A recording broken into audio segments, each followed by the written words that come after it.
Becoming familiar and comfortable with your workspace is important no matter which software you're working with.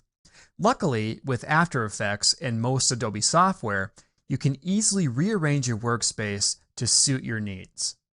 So first, let's open up the Lesson 2 project file, which is located in your course files for this series.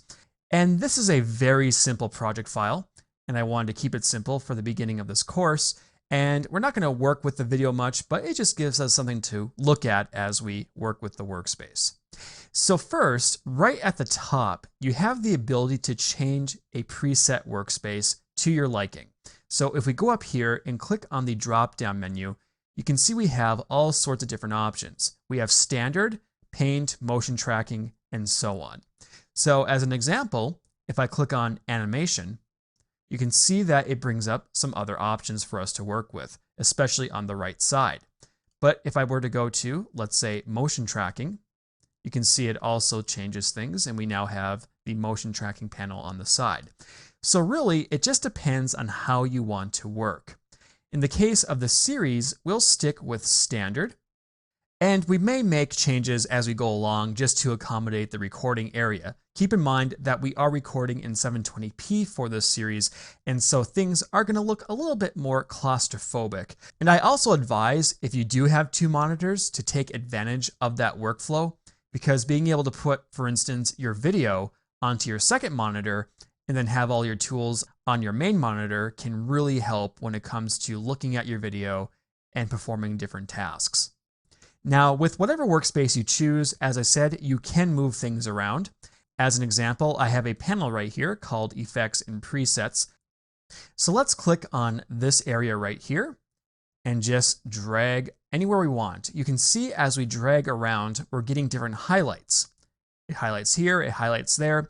This is indicating we can place this panel in any of these areas. So I could come over here as an example and place it right here just by releasing.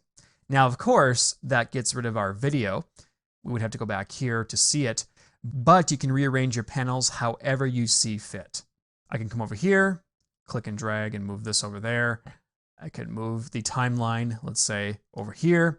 And of course, I've just created a completely different workspace just by moving a couple of panels around. Now, at any time, if you want, you can always go up to your menu here and choose to reset your workspace. Just reset standard, click yes, and now we are back to the default. Also, if you create a customized workspace like we just did and you want to save it so that you can use it for future projects, you can always come up here, click on the drop-down menu, and choose New Workspace. You can name the workspace. Let's just name this TS Workspace. Click OK. You can see now it's set to TS Workspace, and now we can click and drag and move our stuff around if we wanted to, just like this. And again, I'm just kind of moving things around at random. And now, if we come back here, you can see we now have the TS Workspace. So we can switch between standard and the new TS Workspace. And at any time, if you want, you can come back here, come down to Delete Workspace.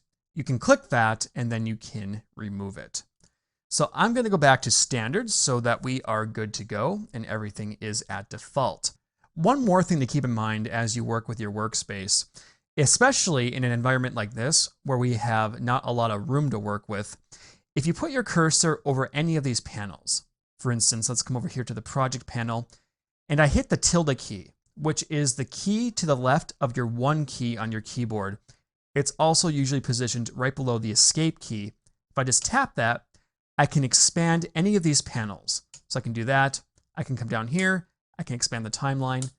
Just tap it to go back here and so on. So if you do need an expanded view of any of the panels, just use the tilde key on your keyboard.